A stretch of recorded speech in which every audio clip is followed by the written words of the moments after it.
Hi guys, welcome back to Codemaster Coach, your medical coding tutor. Guys, we're continuing our review of the 2024 ICD-10-CM official coding guidelines. So, let's get started. I wanted to answer a couple of questions came in this week about independent mode. Do I offer independent mode teaching?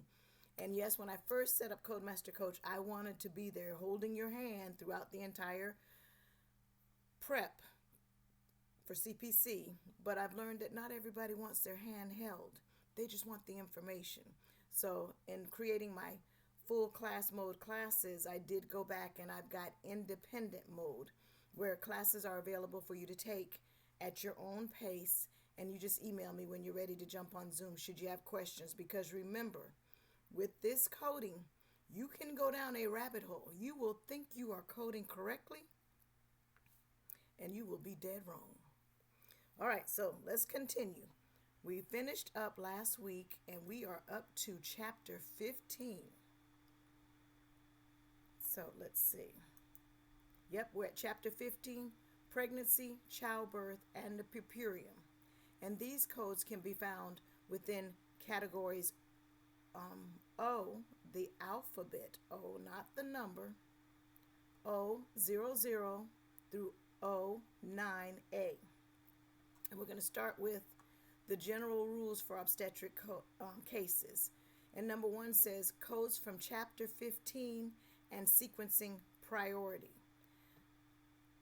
I'm going to come back to my little notes. Let's go to the guidelines first. All right.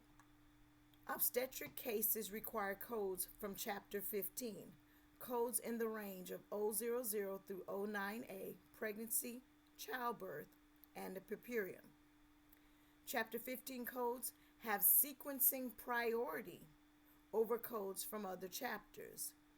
Additional codes from other chapters may be used in conjunction with chapter 15 codes to further specify conditions.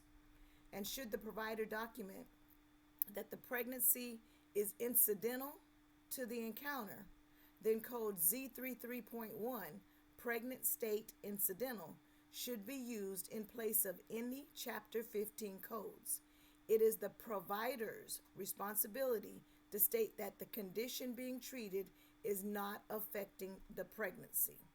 So let's look at my little sheet I put together. I've got a note. First of all, when it's in purple, you know that's me. And I always say, remember, a pregnant woman is actually two people. This is Codemaster Coach in purple. But this is how I remembered. A pregnant woman is actually two people, a mother and a child. So this is coding priority over other codes. So because there's two people involved always, if it's a pregnancy situation, those pregnancy codes take precedence. Those are coded first. I've got another note. An additional code from other chapters may give greater specificity. And I gave you an example. What if your patient comes in with pre-existing type 2 diabetes mellitus with diabetic dermatitis, she's on insulin, she's pregnant at 29 weeks gestation? The proper way to code this is to identify the O24 113, it's pregnancy complicated with diabetes. And so because you're saying this is a pregnancy complicated with diabetes, go back and give an additional code that specifies diabetes. There's type 1 diabetes, there's type 2, there's different types. So they identified that it is type 2 diabetes mellitus with diabetic dermatitis. So I had to use an additional code under diabetes, type 2, with dermatitis, E11.620. The fact that the patient is on insulin, Z79.4, and oh, by the way, she's 29 weeks gestation, Z3A29. So see how my coding has to cover everything involved. But the fact that this patient, it says pre-existing type 2 diabetes, you would think diabetes would go first. But by the way, she's pregnant. So I have to say the pregnancy code first. Those pregnancy codes have the priority over other coding. So pregnancy complicated with diabetes, I have identified the type of diabetes with dermatitis. She's on insulin. She's 29 weeks pregnant. My coding speaks for me. Another note, if a patient comes in for something totally unrelated to the pregnancy, for example, a fractured leg, she comes in because she broke her leg, then the fractured leg is the first principal listed diagnosis because that's the reason she sought care. But an additional code to identify the fact, oh, by the way, this patient is pregnant. Z33.1, pregnant state incidental. It's incidental to the fact that she's coming in for a fractured leg, but please note, this woman is pregnant. So my coding says all of this. So that's where codes from chapter 15 and sequencing priority comes with the pregnancy. All right, moving on to number 2, chapter 15 codes used only on the maternal record. I got a note, go to the guideline. So number 2, chapter 15 codes are to be used only on the maternal record and never the record of the newborn. Guys, this can get very complicated. So I always just remind my students that no codes on the baby's chart should start with the letter O, because it's going to be drilled in your head that the pregnancy, the mother's condition, is going to start with an O, the letter O. So there should not be an O code on the baby's record. All right, and then the final character for the trimester. Let's go to the guideline on that one. The majority of codes in chapter 15 have a final character indicating the trimester of pregnancy. How far along is this pregnancy? The time frames for the trimesters are indicated at the beginning of the chapter. If trimester is not a component of a code, it's because the condition always occurs in a specific trimester, or the concept of trimester of pregnancy is not applicable. Certain codes have characters for only certain trimesters because the condition does not occur in all trimesters, but it may occur in more than just one. Assignment of the final character for trimester should be based on the provider's documentation of the trimester or number of weeks for the current admission or encounter. This applies to the assignment of trimester for pre-existing conditions as well as those that develop during or are due to pregnancy.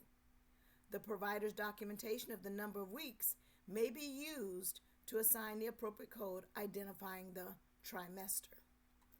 Whenever delivery occurs during the current admission and there is an in-childbirth option for the obstetric complications being coded, the in-childbirth code should be assigned. And when the classification does not provide an obstetric code with an in-birth option, it's appropriate to assign a code describing the current trimester. Let me go back to my sheet and see what I have on here. All right, I have a note that says I'm comparing category O09 versus O28. So let's look at O09.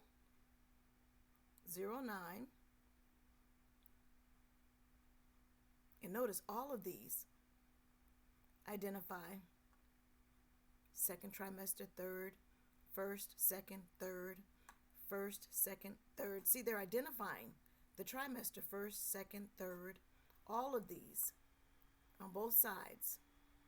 So these codes, you do have to identify which trimester the pregnancy is. However, when I get to code 028, look at this. Abnormal findings on antenatal screening of mother. Oh, none of these identify which trimester. Because again, going back to the guideline, certain conditions, it doesn't matter. Or the condition is known to be in a certain trimester. So you don't have to indicate those. But then it goes right back. See, these others have the trimester on there. But again, certain conditions, either it doesn't matter which trimester, or it's understood that that condition occurred during a particular trimester, so it doesn't have to be identified. Keep moving. Number 4, selection of trimester for inpatient admissions that encompass more than one trimester. In instances when a patient is admitted to a hospital for complications of pregnancy during one trimester and remains in the hospital into a subsequent trimester, the trimester character for the antepartum complication code should be assigned on the basis of the trimester when the complication developed, not the trimester of the discharge. So let me say it again. In instances when a patient is admitted to a hospital for complications of pregnancy during one trimester and remains in the hospital into a subsequent trimester, the trimester character for the antepartum complication code should be assigned on the basis of the trimester when the complication developed and not the trimester of the discharge. And if the condition developed prior to the current admission or encounter or represents a pre-existing condition, the trimester character for the trimester at the time of the admission or encounter should be assigned. So again, identify the complication when it occurred, and if the condition developed prior to being admitted, identify the fact that what trimester the patient was on admission or encounter. Okay, let's see if I got any notes on that one. 4, just straight from the guideline.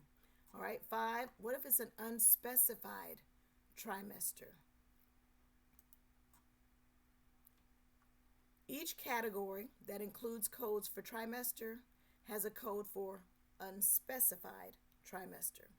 The unspecified trimester code should rarely be used, such as when the documentation in the record is insufficient to determine the trimester and it is not possible to obtain clarification. So again, unspecified trimester should not be used, but if you don't have any other choice, use it. Okay, that's 5, guideline. Let's look at 6, the 7th character for fetus identification. Let's go to the guideline. Where applicable, a 7th character is to be assigned for certain categories, such as O31, O32, O33 through .3 through O33.6, O35, so several O categories.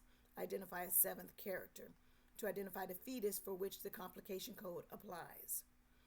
Now remember, the 7th character, 0, is for single gestations or when the documentation in the record is insufficient to determine the fetus affected and it is not possible to obtain clarification, or when it is not possible to clinically determine which fetus is affected. So I've got some notes.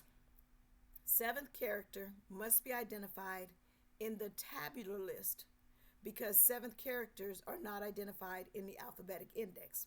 Remember your rules of coding. Number 1, use your alphabetic index to look up the diagnoses. Number 2, where I find student weaknesses, is they fail to verify the code in the tabular list. Always, always, always verify your code in your tabular list, because look, that 7th character is only identified in your tabular list. It's not identified in the alphabetic index. So you must verify, confirm, check whatever code you get from the alphabetic index. Go to the tabular and verify that code. It says, I've got another note here. Remember, in the case of multiple fetuses, twin births, triplets, etc., assign a separate code for each fetus. For example, patient comes in, preterm twins delivered in the 3rd trimester at 33 weeks gestation. The proper way to code this is the 060.14X1 for preterm labor, 3rd trimester, with preterm delivery, 3rd trimester, fetus 1. She's got twins. I've identified fetus 1. And then I need an additional code, the same code, 060.14X2 for preterm labor, 3rd trimester, for preterm delivery, 3rd trimester, fetus 2. So here I'm assigning a code for each fetus. So let's go to code 060.1. Well, I first showed you that starting at 031, there is a 7th character here so that you can see fetus 1, fetus 2, fetus 3, fetus 4, fetus 5, and other fetus. And it explains your 7th character right there in the 7th character box. Okay? And then going down, I identified the 060.1, and I think I had 060.14. Preterm labor, 3rd trimester, with preterm delivery, 3rd trimester, and I had to identify that for fetus 1 and fetus 2.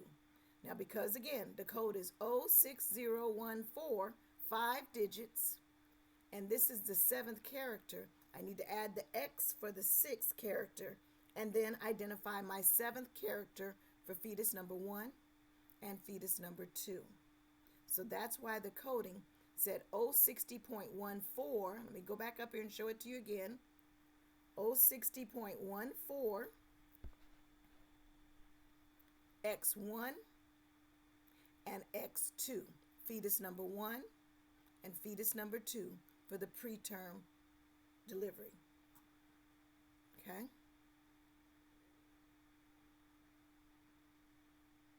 And that leads us to number 7, completed weeks of gestation. In ICD-10-CM, completed weeks of gestation refers to full weeks. For example, if the provider documents gestation at 39 weeks and 6 days, then the code for 39 weeks of gestation should be assigned, as the patient has not yet reached 40 completed weeks. So we have to do the completed weeks when we assign our weeks of gestation. Okay, guys, next week we're coming back with Part B, selection of OB, principal or first listed diagnoses. Thanks, guys, for following along with me. We're going to get through these official coding guidelines. Thanks, guys. I'll see you next week.